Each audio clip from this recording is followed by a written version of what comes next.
السلام عليكم ورحمة الله وبركاته. نحمده ونستعينه ونستغفره ونؤمن به ونتوكل عليه ونعوذ بالله من شرور أنفسنا ومن سيئات أعمالنا. من يهده الله فلا مضل له ومن يضلله فلا هادي له. ونشهد أن لا إله إلا الله وحده لا شريك له. ونشهد أن سيدنا وحبيبنا وشفيعنا وطبيب قلوبنا وأولانا ومولانا محمدا عبده ورسوله الذي أرسله بالحق إلى الخلق بشيرا ونذيرا وداعيا إلى الله بإذنه وسراجا وقمرا منيرا. أعوذ بالله من الشيطان الرجيم. بسم الله الرحمن الرحيم. يا بني لا تشرك بالله إن الشرك لظلم عظيم. وقال عليه الصلاة والسلام بعثني رحمة للعالمين هدى للعالمين وأمرني بمحق المعازف والمزامير والأوثان والصلب وأمر الجاهلية أو كما قال تبارك وتعالى عليه الصلاة والسلام. একটু মুহাব্বতের সাথে দুরূদ শরীফ পড়ি। আল্লাহুম্মা সাল্লি আলা মুহাম্মাদিন ওয়া আলা আলি মুহাম্মাদ কামা সাল্লাইতা আলা ইব্রাহিম ওয়া আলা আলি ইব্রাহিম ইন্নাকা হামিদুম মাজিদ। اللهم بارك على محمد وعلى آل محمد كما باركت على إبراهيم وعلى آل إبراهيم إنك حميد مجيد. يا رب صل وسلم دائما أبدا على حبيبك خير الخلق كلهم. মজা সব এগুলো উঠিয়ে দিলে ভালো হয় না দিনের বেলা।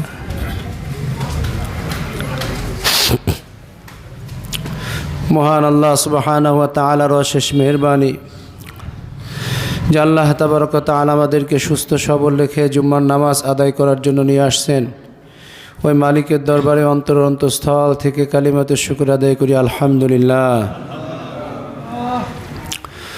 ভাইরা, গত জুম্মায় শিরকবাদ এবং তাওহীদবাদ নিয়ে আলোচনা হয়েছে। যারা মূর্তির পক্ষে তারা হলো শিরকবাদ, আর যারা মূর্তির বিপক্ষে তারা হলো তাওহীদবাদ। শিরকবাদ যারা তাদের স্থান জাহান্নাম, তাওহীদবাদ যারা তাদের স্থান জান্নাত। সুবহানাল্লাহি ওয়া বিহামদিহি। আমরা সকলেই তাওহীদবাদ, ঠিক কি না? সকলেই তাওহীদবাদ। মূর্তি, ভাস্কর্য, প্রতিমা তিনটেই এক। এর মধ্যে শরিয়া, ইসলামী শরিয়া, কোরআন হাদিস এবং এই বাংলাদেশের যে কি বলে এটাকে,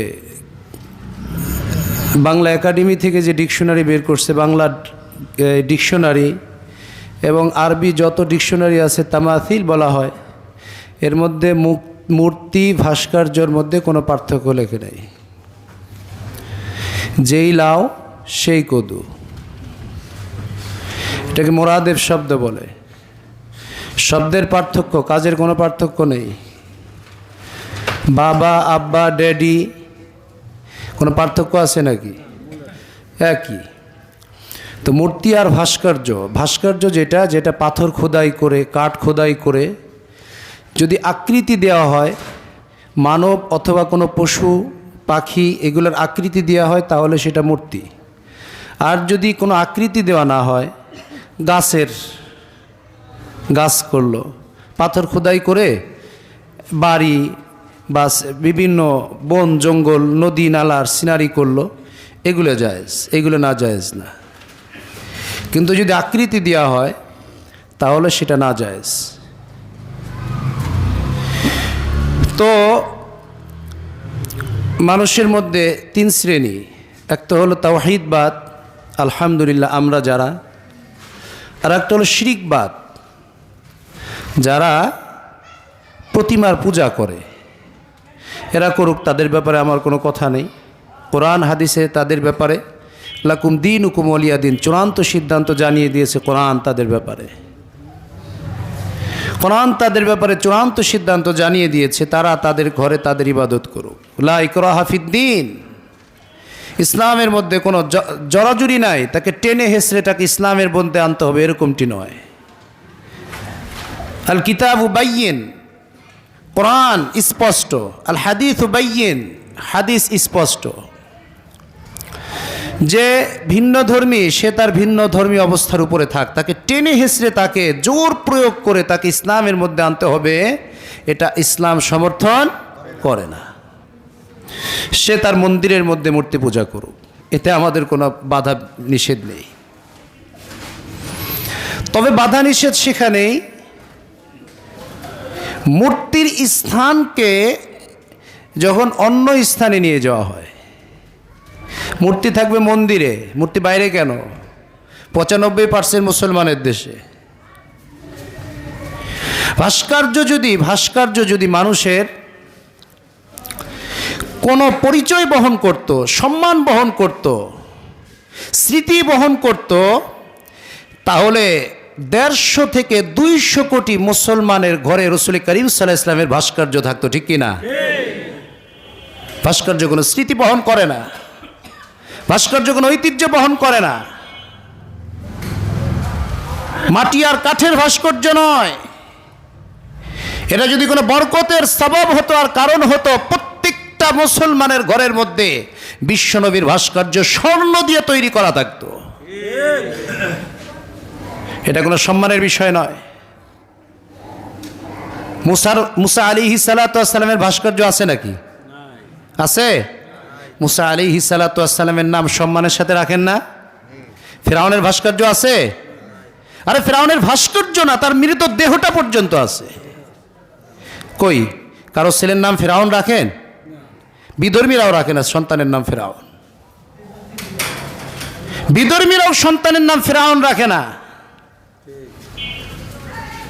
এটা কোনো স্মৃতি, সম্মান, ঐতিহ্য কিচ্ছু বহন করে না এই ভাস্কর্য। এটা মূর্তি পূজার এক প্রাথমিক সূচনার নাম হচ্ছে ভাস্কর্য। মুসলমান বলে মূর্তি, যারা উপাসনা করে তারা বলে প্রতিমা।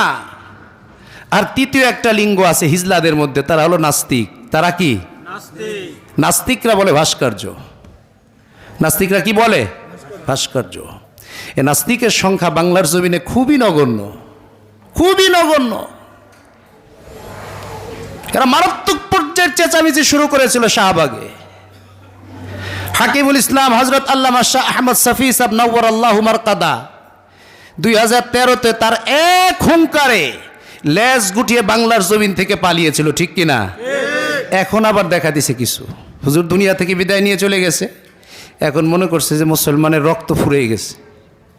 ওরা তো জানে না এক আহমদ শফির লুকান্তরে কোটি আহমদ শফি ঘরে ঘরে, ঠিক কিনা? মুসলমান তাওহীদবাদী মুসলমান কখনো ভাস্কর্য মূর্তি এটা সমর্থন করতে পারে না। এই নাস্তিকরা আল্লাহকে বিশ্বাস করে না, কোনো ধর্মই বিশ্বাস করে না নাস্তিকরা। না খ্রিস্ট ধর্ম, না হিন্দু ধর্ম, না বৌদ্ধ ধর্ম, না মুসলিম ধর্ম, কোনো ধর্মই বিশ্বাস করে না। এদের কথা হলো এই দুনিয়ার সৃষ্টি হয়েছে প্রাকৃতিকগতভাবে। মানুষের সৃষ্টি এটা প্রাকৃতিকগতভাবে সৃষ্টি হয়েছে। মানুষের সৃষ্টি, কোনো স্রষ্টা বলতে কোনো কিছু নেই। There is no God. স্রষ্টা বলতে কোনো কেউ নাই। আল্লাহ তাআলা কোরআনে কারীমের মধ্যে বলেন, যালিকুমুল্লাহু রাব্বুকুম লা ইলাহা ইল্লা হুয়া খালিকু কুল্লি শাই। আল্লাহ পাক কোরআনে কারীমের মধ্যে বলেন, যালিকুমুল্লাহু রাব্বুকুম, তিনি হলো তোমাদের রব। লা ইলাহা ইল্লা হু, তিনি ব্যতীত কোনো রব নাই, কোনো উপাস্য নাই। হুয়া খালিকু কুল্লি শাই, ওই আল্লাহ পাক সমস্ত কিছুকে সৃষ্টি করেছেন, আমাকে সৃষ্টি করেছেন, আপনাকে সৃষ্টি করেছেন। খালাকা কুল্লা শাই, আসমান জমিন গ্রহ নক্ষত্র যা কিছু দেখি না দেখি সব কিছুর স্রষ্টা তিনি। সব কিছুর স্রষ্টা কে? আল্লাহ। এই নাস্তিকরা বলে স্রষ্টা বলতে কিছু নেই। নাউযুবিল্লাহি মিন যালিক। স্রষ্টা বলতে কিছু নেই। আসমান একা একাই হইছে, জমিন একা একাই হইছে, মানুষ একা একাই হইছে। এদের মাথার মধ্যে এই চিংড়ি মাছের মতো বুদ্ধি। চিংড়ি মাছের মাথার মধ্যে ঘিলু না গু? গু। এই জন্য এরা যতটুকুন না সামনে যায়, তার থেকে আরো এক লাফ দিয়ে যতটুকু সামনে যায় তার থেকে আরো পিছে বেশি যায়, তার থেকে আরো পিছে বেশি যায়। এরা নাস্তিকবাদী শক্তি, এরা তাওহীদবাদী শক্তির বিরোধী, শিরকবাদী শক্তির বিরোধী, সমস্ত ধর্মের বিরোধী নাস্তিকবাদী শক্তি। বাংলাদেশে পূর্বে কিছু ছিল নাস্তিক, এদের নাম নিশানা জমিন থেকে মুছে গেছে। আপনারা নাম শুনছেন না? একজন ছিল আহমদ শরীফ। তিনি তো আহমদ শরীফ না, আসলে আহমদ শরীফ। আপনাদের নাম মনে নেই, এ তো বেশি দিনের না, মরে গেছে। এই নাস্তিকরা মারা যাওয়ার আগে তাদের বডি উইল করে যায়, কোনো মেডিকেল বা কোনো জায়গায় উইল করে যায় বডি। এরা জানে আমরা মরে গেলে কোনো তাওহীদবাদী মুসলমান আমাকে কবরের মধ্যে নামাবে না, কোনো গোরস্থানের মধ্যে আমাকে কবর দিবে না, কোনো উলামায়ে কেরাম আমার জানাজা পড়াবে না। এটা তারা ভালো করেই জানে। এজন্য মারা যাওয়ার আগে বডি উইল করে যায় মেডিকেলে। আহমদ শরীফের বডি উইল করে গেছে মেডিকেলে, ঢাকা মেডিকেলে। আমার মনে আছে, ঢাকা মেডিকেলে ছাত্ররা মিছিল শুরু করছে। এই নাস্তিকের বডি, এই নাস্তিকের বডি 95% মুসলমানের দেশের সবচেয়ে বড় মেডিকেল ঢাকা মেডিকেল। এই মেডিকেলে এই নাস্তিকের বডি ঢুকতে পারবে না। ঢাকা মেডিকেল ওলারা নেয় নাই। পরে কি হয়েছে আল্লাহ পাকই জানে। আমার তো মনে হয় যে ড্রেনের মধ্যে ফেলছে ওই নাস্তিককে, ড্রেনের পোকাগুলো পর্যন্ত আন্দোলন করছে, আল্লাহ নাস্তিকের বডি আমরা শুয়েও দেখব না। আর একজন ছিল কবি শামসুল হক। সে বলেছিল ফজরের আজান আমার কাছে পতিতালয়ের আজানের মতো মনে হয়। কই নাউজুবিল্লাহর আওয়াজ তো হলো না। চিন্তা করেছেন? এদেরকে আমরা আমাদের বুদ্ধিজীবী মনে করি। নাউজুবিল্লাহি মিন যালিক। এদেরকে বুদ্ধিজীবী মনে করি, এদেরকে মডেল বানাই। যে এখন কয়েকজন হয়েছে, সুলতানা কামাল একজন, মুরগিচূড়া শাহরিয়ার কবির একজন। আলহামদুলিল্লাহ, আমাদের বাংলাদেশের প্রধানমন্ত্রীকে ধন্যবাদ জানাইতে ইচ্ছা করে। কারণ কি? কারণ প্রাথমিক অবস্থায় নাস্তিকদেরকে প্রাধান্য কিছুটা দিছে, এরপরে নাস্তিকরা এখন কোনো প্রাধান্যই দেয় না। জানে তাওহীদবাদী শক্তি যদি থুথু মারে, এই গুটি কয়েক নাস্তিক তাওহীদবাদী মুসলমানের থুতুতে এই বাংলার জমিন থেকে ভেসে যাবে, ঠিক কিনা? এই জন্য নাস্তিকদের এখন প্রায় এই যে চেঁচামেচি করতেছে, কোনো লাভ নাই। সরকার অধিক কোনো তোয়াক্কা করতেছে না, কারণ আসলে তো রাজনীতিবিদরা মাথা দেখে। শাপলা চত্বরে যেই পরিমাণের তাওহীদি জনতার ভিড় জমেছিল, সরকার বুঝেছে না বাংলার জমিনে, এই বাংলার জমিনে তাওহীদিবাদীর শক্তি আছে, কিয়ামত পর্যন্ত থাকবে। কেন? এই বাংলার জমিনে সূর্য ওঠে আল্লাহু আকবারের ধ্বনিতে। এই বাংলার জমিনে সূর্য ওঠে আল্লাহু আকবারের ধ্বনিতে। কোন রামায়ণ আর বামের ধ্বনিতে বাংলার জমিনে সূর্য ওঠে না, ঠিক কিনা? এই জন্য এই বাংলার জমিনে বাম নাস্তিকের কোনো রক্ষা নেই বাংলার জমিনে। এই জন্য ভাইরা, এই যে কিছুদিন যাবত, 2-1 দিন যাবত এই নাস্তিকরা আবার মাথা চাঁদারে উঠছে। বাংলাদেশে মৌলবাদ থাকবে না। মৌলবাদ বলতে মুসলমানদেরকে বুঝাইতেছে, তাওহীদবাদ আমাদেরকে বুঝাইতেছে, আমাদেরকে। আমরা বলে এই দেশে থাকবো না, ওরা 2-4 জন থুথু মারলে উড়ে যাবে, ওরাই বলে যে বাংলার জমিনে থাকবে।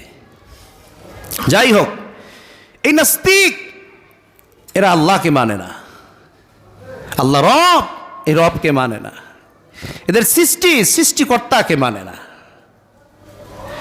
কেউ যদি দেশের সরকারকে না মানে তাহলে সে কি? দেশদ্রোহী। দেশের সরকারকে না মানলে, সরকারের হুকুম না মানলে সে কি? দেশদ্রোহী। যেই সন্তান বাবার কথা মানে না, ওই সন্তানকে আমরা বলি মা বাবার অবাধ্য সন্তান। আর যেই বান্দা তার রবকে মানে না, তার খোদাকে মানে না, সে হলো খোদাদ্রোহী। ঠিক কিনা? খোদাদ্রোহী তারা। এরা কোনো আল্লাহ পাকে মানে না, কয় আল্লাহ বলতে কোনো কিছু নাই। আল্লাহ তাআলা কোরআনে কারীমের মধ্যে 20 নম্বর পারার প্রথম পৃষ্ঠায় 5 থেকে 6 বার ডাক দিয়ে আল্লাহ তাআলা বলেন আইলাহুম্মা আল্লাহ। আল্লাহ পাকের এক একটা সৃষ্টির কথাকে বলতেছেন। আল্লাহ বলেন আম্মান খালাকাস সামাওয়াতি ওয়াল আরদ, এই তুমি যে বলো আসমান একা একাই হইছে, আল্লাহ পাক বলেন আম্মান খালাকাস সামাওয়াতি ওয়াল আরদ, এই বিশাল আসমানকে কে সৃষ্টি করেছেন, এই জমিনকে কে সৃষ্টি করেছেন? আল্লাহ পাক বলেন আনতুম আশাদ্দু খালকান আমিস সামাউ বানাহা। আল্লাহ পাক বলেন বিগাইরি আমাদিন তারাউনাহা, এই যে বিশাল আসমানকে তুমি দেখতেছো খুঁটি ছাড়া দাঁড়িয়ে আছে, সামান্য একটি ছাদ করতে গেলে কতগুলো খুঁটির প্রয়োজন হয়, বান্দা এই বিশাল একটা ছাদ খুঁটি ছাড়া দাঁড়িয়ে আছে। আল্লাহ পাক বলেন বান্দা বলো এই বিশাল ছাদকে কে তৈরি করেছেন? কে করেছেন? চিৎকার দিয়ে বলেন কে করেছেন? আল্লাহ করেছেন। ইলাহুম্মা আল্লাহ, আছে নাকি আমি আল্লাহ ছাড়া কেউ? সুবহানাল্লাহ। আজীব প্রশ্ন, আজীব প্রশ্ন। প্রায় 5 থেকে 6 জায়গায় কয় ইলাহুম্মা আল্লাহ, আছে নাকি কেউ? আনজালা লাকুম মিনাস সামা, ওই আসমান থেকে বৃষ্টি বর্ষণ হয়, কে বর্ষণ করে? আল্লাহ।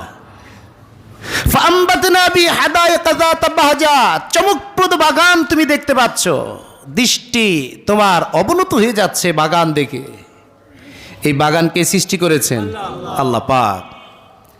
আল্লাহ পাক বলেন ওয়াজআলা খিলালা আনহারা, বান্দা শুধু বাগান নয়, শুধু বাগান নয়, এই যে জমিনের মধ্যে দিয়ে, জমিনের মধ্যে তুমি নদী দেখতেছো, সমুদ্র দেখতেছো, খাল দেখতেছো, বিল দেখতেছো, বান্দা তুমি সমস্ত শক্তি প্রয়োগ করে এই আটলান্টিক মহাসাগরের মতো একটি সাগর বানাইতে পারবা নাকি? আটলান্টিক মহাসাগর তো বাদই দিলাম, এই বাংলাদেশের বঙ্গোপসাগরের মতো একটি সমুদ্র তুমি বানাইতে পারবা নাকি? সামান্য ছোট একটি টিলা বানাইতে গিয়ে তোমার জীবন বিপন্ন হয়ে যায় রে বান্দা। এই বিশাল বিশাল পাহাড় তুমি দেখতেছো, মাটির পাহাড় দেখতেছো, পাথরের পাহাড় দেখতেছো, এই পাহাড়গুলা জমিনের মধ্যে জমিনকে ঠিক রাখার জন্য কে তৈরি করেছে? আল্লাহ পাক ডাক দিয়ে বলেন ইলাহুম্মা আল্লাহ, আছে নাকি আমি ইলাহ ছাড়া, আমি আল্লাহ ছাড়া কোনো কেউ আছে নাকি? এই জমিন সৃষ্টি করতে পারবে, সূর্য আসমান সৃষ্টি করতে পারবে, চন্দ্র সৃষ্টি করতে পারবে, সূর্য সৃষ্টি করতে পারবে, এই গ্রহ নক্ষত্র গ্যালাক্সি মিল্কিও, এই সৌরজগৎ ব্ল্যাক হোল, এই সব কিছু আমি আল্লাহ পাকের সৃষ্টি। কার সৃষ্টি? আল্লাহ পাক বলে ইলাহুম্মা আল্লাহ, আছে নাকি কোনো শক্তি? কুল হাতু বুরহানাকুম ইন কুনতুম সাদিকিন, তোমরা যদি বলো হ্যাঁ আছে শক্তি, নিয়ে আসো, নিয়ে আসো আমি আল্লাহর কাছে, কোন শক্তি আছে? আল্লাহ তাআলা ডাক দিয়ে বলেন তাআলাল্লাহু আম্মা ইউশরিকুন। আল্লাহ পাক বলেন আম্মা ইউজিবুল মুত্তাররা ইযা দাআহু ওয়া ইয়াকশিফুস সুআ ওয়া ইয়াজআলুকুম খিলাফাল আরদ আইলাহুম্মা আল্লাহ। আল্লাহ পাক বলেন বান্দা যখন বিপদ আপদ আর মুসিবতের মধ্যে পড়ে যাও, আম্মা ইউজিবুল মুত্তাররা ইযা দাআ, যখন কোনো বিপদের মধ্যে পড়ে যাও, মুসিবতের মধ্যে পড়ে যাও, পেরেশানির মধ্যে পড়ে যাও, সারা দুনিয়ার সকলকে ডেকে তোমার মুসিবত থেকে মুক্তি হতে পারো না রে বান্দা, ওই সময় তোমার মুসিবত থেকে পরিত্রাণ কে করে দেন? আল্লাহ পাক করে দেন। কে বান্দা, আছে নাকি কেউ? আমি আল্লাহ ছাড়া কেউ আছে নাকি? আমি আল্লাহ পাক তোমার মুসিবত থেকে তোমাকে পরিত্রাণ দেই। সুবহানাল্লাহ। এ নাস্তিকরা কয় দেয়ার ইজ নো গড, আল্লাহ বলতে কেউ নাই। ইমামুন আল হুমাম আবি হানিফাতুন নু'মান রাদিয়াল্লাহু তাআলা আনহু, আমাদের মাযহাব হানাফি মাযহাবের ইমাম, খলিফা উমাইয়ার জামানায়, বনু উমাইয়ার জামানায় বাদশাহ মাহাদি, তার কাছে গিয়ে এক নাস্তিক যে বলতেছে, যাবো না, আপনারা যে আল্লাহরে মানেন, আমি আল্লাহকে বিশ্বাস করি না। কয় তুমি বিশ্বাস করো না? আমাকে প্রমাণ দেন, আমাকে প্রমাণ করে দেখান আল্লাহ বলতে কেউ আছে। তো বাদশাহ মাহাদি চিন্তায় পড়ে গেল, সভা পরিষদকে ডাকলেন, কি করা যায়? তো চ্যালেঞ্জ ছুড়ে গেল নাস্তিক, বলল যে জাহাপনা, এই জামানার সবচেয়ে বড় ইমাম আবু হানিফা, আপনি তাকে ডাকেন। হযরত আবু হানিফা রহমতুল্লাহ আলাইহি হলো দাজলা নদী, ইরাকে দুইটা নদী, একটা দাজলা একটা ফোরাত, এই দুইটা নদীর কথাই হাদিসের মধ্যে আছে। এই দুইটা নদী জান্নাতি নদী, জান্নাতি নহর। তো দাজলা নদীর ওপারে হযরত আবু হানিফা রহমতুল্লাহের ঝুপড়ি ছিল, ঘর ছিল। তো বাদশাহ মাহাদি আবু হানিফাকে তলব করলেন, লোক জমায়েত হলো, হাজার হাজার মুসলমান জমায়েত হলো, নাস্তিকরা জমায়েত হলো, নাস্তিক আর আস্তিকের বিরুদ্ধে তর্ক হবে। আর আবু হানিফা এমন ছিলেন, সুবহানাল্লাহ ওয়া বিহামদিহি, আল্লামা আত্তার রহমতুল্লাহ আলাইহি বলেন, কবু হানিফা বুদ ইমামে বাসাফা আসিরাজে উম্মতানে মুস্তফা। কবু হানিফা বুদ ইমামে বাসাফা, কারণ আবু হানিফা কে ছিল শুনবা? আসিরাজে উম্মতানে মুস্তফা। আল্লাহু আকবার বলেন। এই উম্মতের নক্ষত্র, এই উম্মতের প্রজ্বলিত সূর্য ছিলেন হযরত আবু হানিফা রহমতুল্লাহ আলাইহি। আবু হানিফা যদি কইতো, আপনি যদি বলতেন এই প্লাটটা হলো সিমেন্টের, আর আবু হানিফা রহমতুল্লাহ যদি বলতো এটা স্বর্ণের, ওনাকে আল্লাহ পাক এমন যোগ্যতা দিছিলেন যুক্তি তর্কের, উনি আপনাকে যুক্তি দিয়ে বুঝে, এটা যুক্তি দিয়ে উনি এটা প্রমাণ করে দিত এটা স্বর্ণের পিলার। এরকম যোগ্যতা আল্লাহ পাক দিয়েছিলেন। প্রত্যেক ইমাম শাফি রহমতুল্লাহ আলাইহি। তবে হ্যাঁ, ইমামে শাফি রহমতুল্লাহ আলাইহি আজীব কথা, ইমামে শাফি রহমতুল্লাহ আলাইহি বলেন যে আমি 10 জন জ্ঞানী লোক, 10 জন জ্ঞানী লোক বা 50 জন জ্ঞানী লোক যদি আমার সামনে আনেন কোনো বিষয়ে তর্কের ব্যাপারে কোরআন হাদিসের আলোকে, আমি 10 জনকে পরাজয় বরণ, 10 জন আমার কাছে ঠকে যাবে, পারবে না আমার সাথে। তবে একজন মূর্খকে যদি আনেন, কয়জনকে? একজন মূর্খকে যদি আপনি আনেন, ইমাম শাফির কথা, আমি এই মূর্খের সাথে পারবো না, আমি এই মূর্খের সাথে, কিন্তু 50 জন জ্ঞানী আনেন তার সাথে পারবো, একজন মূর্খের সাথে পারবো না। কারণ কি? কারণ মূর্খের মধ্যে তো জ্ঞানের কোনো আলো নাই। কি নাই? আলো নাই। যাই হোক, হযরত আবু হানিফা রহমতুল্লাহ আলাইহি তাকে ডাকা হলো, বিশাল স্টেজ মিস্টেজ কায়েম করছে, লোকজন হাজার হাজার, আস্তিক আর নাস্তিকের মধ্যে এক বিশাল বিতর্ক অনুষ্ঠান হবে। আবু হানিফার আসে না, সময় পার হয়ে আরো দীর্ঘ সময় অতিবাহিত হয়ে গেছে। ওদিক দিয়ে নাস্তিক তো তর্জন গর্জন করতেছে, কোথায় তোমাদের ইমাম সাহেব, ডাকো তাকে। তো মুসলমানের চেহারার দিকে তাকানো যাইতেছে না, মুসলমান পরাজয় বরণ করবে নাকি। যখন প্রায় ওই বিতর্ক অনুষ্ঠানের সময় প্রায় শেষ অবস্থা, তখন বলে ওই যে আসতেছে আবু হানিফা রহমতুল্লাহ আলাইহি। আবু হানিফা আসতেছে। বাদশাহ মাহাদি, আগেকার জামানার বাদশারাও খুব আলেম ওলামা ভক্ত ছিল, ওলামা ইকরামকে তাজিম করতেন, মহব্বত করতেন, ভালোবাসতেন, দিল থেকে ভালোবাসতেন। তো বাদশাহ মাহাদি বললেন আবু হানিফাকে, ইমাম সাহেব, আপনি কি আপনার কি কোনো সমস্যা হয়েছিল, কোনো অসুখ হয়ে গেছিল বা কোনো বিপদে পড়ছেন নাকি? কেন এত দেরি হয়ে গেল, কারণটা কি? হযরত আবু হানিফা রহমতুল্লাহ বলেন, বাদশাহ জাহাপনা, এমন এক আশ্চর্যজনক ঘটনা আমি দেখেছি, ইতিপূর্বে আমি কোনোদিন এরকম আশ্চর্যজনক ঘটনা দেখি নাই। বাদশাহ বলল, কি দেখেছেন? বলে, আমি তো দাজলার পারে দাঁড়ানো, নৌকার অপেক্ষা করতেছি, আমি আসবো এখানে, কোনো নৌকা পাচ্ছি না। হঠাৎ করে দেখলাম দজলার মাঝখান দিয়ে সুন্দর সুন্দর কিছু কাঠ উঠল, কিছু কাঠ উঠে গেল। কাঠ উঠার পরে দেখি কয়েকটা পেরেক উঠলো। আবার কি উঠলো? পেরেক। পেরেক উঠে একটা কাঠের সাথে আর একটা কাঠের সাথে সুন্দর করে জোড়া লেগে এক নৌকা হয়ে গেল। এরপর দেখলাম পানির অতল দেশ থেকে এই আলকাতরা উঠল। আলকাতরা উঠে কোনো ডেন্ডিং পেন্টিং মিস্ত্রি নাই, এরা নিজেই এই আলকাতরা লেগে যেতেছে নৌকের সাথে। আমি তো মারাত্মক পেরেশানির মধ্যে পড়ে গেলাম, কি দেখতেছি আমি এইগুলা। তো দেখলাম ওই নৌকা মাঝি ছাড়া আমার সামনে আস্তে আস্তে চলে আসলো। আমি উঠে গেলাম। আবার মাঝিবিহীন, স্রোতের বিপরীত, প্রচণ্ড গতিতে স্রোতের বিপরীত মাঝি ছাড়া আমাকে আস্তে করেই পারে নামাই দিয়ে গেল। কি দেখলাম এটা? এখন নাস্তিক বলতেছে, আমি ইমাম সাহেবকে তো জ্ঞানী লোক মনে করছিলাম, এ তো পাগলের প্রলাপ। আমি তো ইমাম সাহেবকে জ্ঞানী মনে করেছিলাম, এ কি বলে এটা? এ তো ছোট বাচ্চাও এটা বিশ্বাস করবে না, বেকুফের মতো কথা বলতেছি ইমাম সাহেব। তো আবু হানিফা রহমতুল্লাহ বললেন, এই যে একা একা হয়ে গেল, এটি কি বেকুফের মতো কথা? হ্যাঁ, এ তো নির্বোধের মতো কথা, বেকুফের মতো কথা।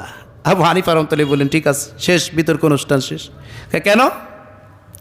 হযরত আবু হানিফা রহমতুল্লাহ আলাইহি বললেন, একটা নৌকা যদি একা একা না হইতে পারে, একটা নৌকা যদি মাঝিবিহীন চলতে না পারে, এই গোটা বিশ্বজাহান, বিশাল আসমান, গ্রহ, নক্ষত্র, গ্যালাক্সি, মিল্কি ও ব্ল্যাক হোল, এই তারা, এই চন্দ্র, সূর্য, জমিন, পাহাড়, পর্বত, নদী, নালা, খাল, বিল, শুধু এই নয়, কোটি কোটি মানুষ কিভাবে একা একাই তৈরি হয়ে যায়। সুবহানাল্লাহ বলবেন না? শেষ। নাস্তিক আস্তে মাথা নত করে সেখান থেকে পালায় চলে গেল। একলাই হয়েছে। আরে বেকুফ, একলাই হয় কিভাবে? হযরত ইমাম শাফি রহমতুল্লাহ আলাইহিকে জিজ্ঞাসা করা হয়েছে, আপনি আল্লাহর অস্তিত্ব কিভাবে পাইলেন?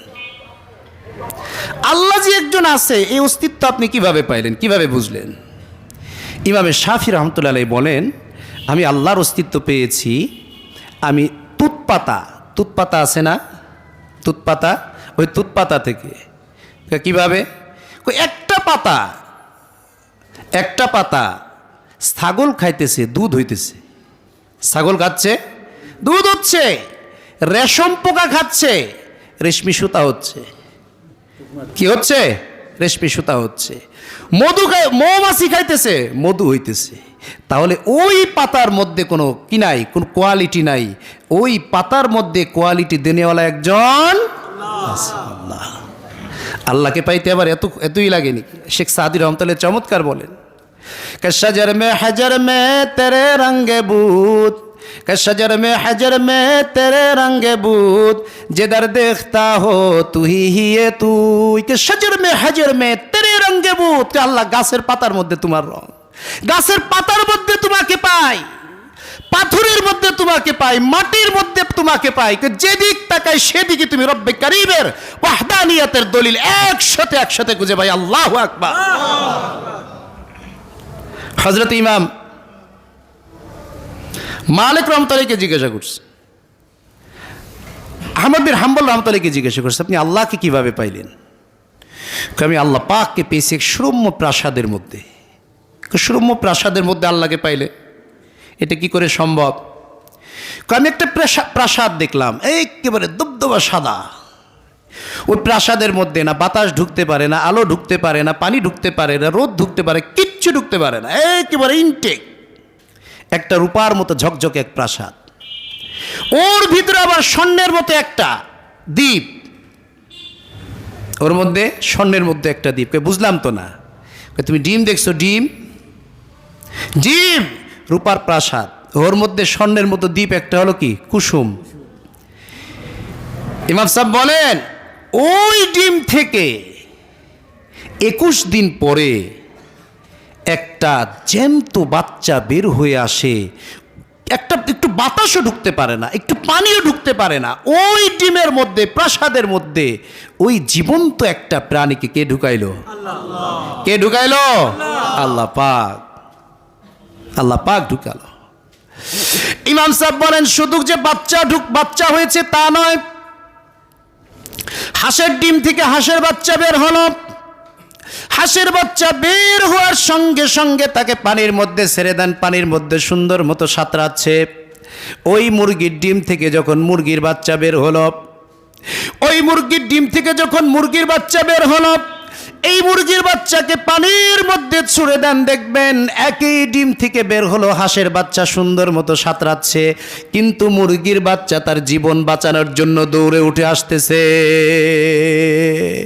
ইমাম সাহেব বলেন, মুরগির বাচ্চা তার পানি তার জীবনের জন্য মারাত্মক ভয়ঙ্কর, তাকে কে শিখাইল? আর হাঁসের বাচ্চা পানি তার জন্য জীবন যাপনের চরম সুন্দর এক ব্যবস্থাপনা, ওই হাঁসের বাচ্চাকে কে শিখাইলো? ইমাম সাহেব বলেন, আল্লাহকে তুমি যদি পাইতে চাও, এক ডিমের মধ্যেই তুমি আল্লাহকে খুঁজে পেতে পারো, ঠিক কিনা? শুধু কি তাই নাকি? ইমাম আহমদ বিন হাম্বল বলেন, মুরগা কসবাই শেখ সাদি রহমতুল্লাহ আলাইহি বলেন, मुर्गा कस बैजा बेरू आया दुरूजी तलाबाद आदमी ज़्यादा नदारत खबरो अक्ल तुमीज मुर्गा कस बैजा बेरू आया दुरूजी तलाबाद। के মুরগির বাচ্চা ডিম থেকে বের হয়ে তার খাবার জোগাড় করা শুরু করে দেয়, ঠিক কিনা? আদমি ज़्यादा नदारत खबरो अक्ल तुमीज। আজীব, মানুষের বাচ্চা দুনিয়া আসার পরে কোনটা তার খাবার, কোনটা আগুন, কোনটা পানি কিছু বোঝে? মানুষের দাম বেশি না মুরগির দাম বেশি? মানুষের দাম বেশি। অথচ মুরগির বাচ্চা ডিমিতে বের হওয়ার পরেই তার আদার খুঁটতেছে, তাকে কে শিখাইলো? আল্লাহ পাক শিখাইলো। মানুষের বাচ্চা দুনিয়া আসার পরে শত্রু বোঝে না, বন্ধু বোঝে না। মুরগির বাচ্চা ডিমিতে বের হয়েছে, উপরে চিল একটা আইছে, দূরে মায়ের পাখার নিচে যেতেছে, দূরে মায়ের পাখার নিচে যেতেছে। ইমাম মালিক বলেন, কে শিখাইলো তাকে? আল্লাহ পাক শিখাইলো, আল্লাহ পাক শিখিয়েছে। ইমাম মোহাম্মদকে জিজ্ঞাসা করো, আপনি আল্লাহকে কোত্থেকে পাইলেন? ইমাম মোহাম্মদ আজীব কথা বলছেন, আল্লাহকে পাইছি আমার শরীর অঙ্গ প্রত্যঙ্গের মধ্যে থেকে। আল্লাহু আকবার বলে। ইমাম মোহাম্মদ রহমতুল্লাহ আয়াত পড়লেন, লা উকসিমু বিয়াউমিল কিয়ামাহ ওয়ালা উকসিমু বিন-নাফসিল লাওয়ামা আয়াহসাবুল ইনসানু আল্লান নাজমা'a ইযামা বালা কাদিরিনা আলা আন নুসাউইয়া বানানা বালা কাদিরিনা আলা আন নুসাউইয়া বানানা। ইমাম মুহাম্মদ বলেন, এই যে ফিঙ্গারপ্রিন্ট হাজার হাজার নয়, লাখো লাখো নয়, কোটি কোটি মানুষ দুনিয়ার মধ্যে আছে। এই যে মানুষের আঙ্গুলের যে ছাপ, মানুষের আঙ্গুলের যে ছাপ, একটা আঙ্গুলের ছাপ আর একটা আঙ্গুলের ছাপের সঙ্গে মিলতেছে না। সই নকল করা যায়, সই নকল করে জালিয়াতি করে টাকা উঠে ফেলে, কিন্তু টিপসই জালিয়াতি করা যায় না, একজনের ছাপ আর একজনের সঙ্গে মেলে না। এই যে এই কোটি কোটি মানুষের ছাপের পার্থক্য কে করে দিল? কে করে দিল? আল্লাহ পাক করে দিল। আল্লাহ পাক ডাক দিয়ে বলে, না ইলাহুম আল্লাহ, আছে নাকি কোন ইলাহ আমি আল্লাহ পাক ছাড়া? আমি আল্লাহ পাক ছাড়া কোন বাদশা আছে নাকি? আমি আল্লাহ পাক ছাড়া কোন ইলাহ আছে নাকি? আমি আল্লাহ পাক ছাড়া কোন রব আছে নাকি?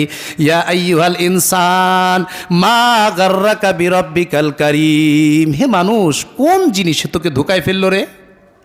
কোন জিনিসে তোকে ধোঁকায় ফেললো? কোন জিনিসে থেকে ধোকায় ফেললো? এই মহিয়ান গরিয়ান রব থেকে। ভাইরা, এই আল্লাহকে নাস্তিকরা কয় আল্লাহ বলতে কেউ নাই, নাউযুবিল্লাহি মিন যালিক। এরা মানবতার শত্রু। এই নাস্তিকরা কিসের শত্রু?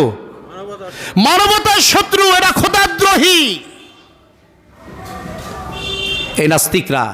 এজন্য নাস্তিকের সাপোর্ট যে নিবে, কিয়ামতের ময়দানে হাসর নাসর তার ওই নাস্তিকের সাথে হবে, ঠিক কিনা?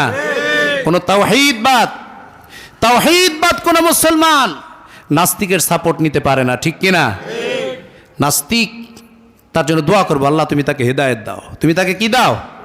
হেদায়েতের দোয়া চাইতে সমস্যা নাই, আল্লাহ তুমি হেদায়েত দাও। বুঝতেছে না, জানতেছে না, হেদায়েত দাও। কিন্তু নাস্তিক যদি কোনো কিছু করে, নাস্তিক যদি ইসলামের বিরুদ্ধে, কোরআনের বিরুদ্ধে, হাদিসের বিরুদ্ধে, মসজিদের বিরুদ্ধে, মাদ্রাসার বিরুদ্ধে অবস্থান নেয়, কোন মুসলমান সেই নাস্তিকের সমর্থন করতে যে করবে, বোঝা যাবে তার সাথেও নাস্তিকের সাথে কি আছে? হাসর নাসর কার সাথে হবে? নাস্তিকের সাথে। এজন্য কোন নাস্তিকের পক্ষবাদী কোন মুসলমান নিব না আমরা, ঠিক আছে তো ইনশাআল্লাহ? কিছু রাম বাম নাস্তিকরা ওই নাস্তিক পাড়ায় এখন চিল্লাচিল্লি শুরু করছে। ওলামা একরাম মূর্তি নিয়ে কথা বলতেছে, ভাস্কর্য নিয়ে কথা বলতেছে। সরকারের প্রতিপক্ষ হিসেবে ওলামা একরামকে দাঁড় করানোর এক অপচেষ্টা চালিয়ে যাচ্ছে, কিন্তু পারবে না ইনশাআল্লাহ। ওলামা একরাম বলছে জীবন যতক্ষণ পর্যন্ত থাকবে ততক্ষণ পর্যন্ত আমরা শিরিকের পক্ষে নয়, ঠিক কিনা? এটা কি শুধু ওলামা একরামের কথা না আমাদেরও কথা? আওয়াজ তো হইল না। এটা কি শুধু ওলামা একরামের কথা আর আমাদেরও কথা? আমরা কোনো শিরিকের পক্ষে নয়। শিরিক আর তাওহীদ দাড়িপাল্লার দুই তারাজুর মতো। শিরিক যার মধ্যে ঢুকবে তাওহীদ বের হয়ে যাবে, তাওহীদ যার মধ্যে ঢুকবে শিরিক বের হয়ে যাবে। দুইটা একসাথে জমা হইতে পারে না। আমরা শিরিকের পক্ষে না তাওহীদের পক্ষে? আমরা নাস্তিকের পক্ষে, নাস্তিকের পক্ষে। আল্লাহ পাক আমাদেরকে আস্তিকের পক্ষে, তাওহীদবাদের পক্ষে থেকে মওত পর্যন্ত থাকার তৌফিক দান করে, বলুন আমিন। জীবনের এক ফোঁটা রক্ত যতক্ষণ পর্যন্ত ধমনীতে থাকবে ততক্ষণ পর্যন্ত আমরা আল্লাহর অস্তিত্বের জন্য, তাওহীদের জন্য জীবন দিতে তৈরি থাকবো, ঠিক কিনা ইনশাআল্লাহ? আল্লাহ তাআলা তৌফিক দান করে। যারা সুন্নত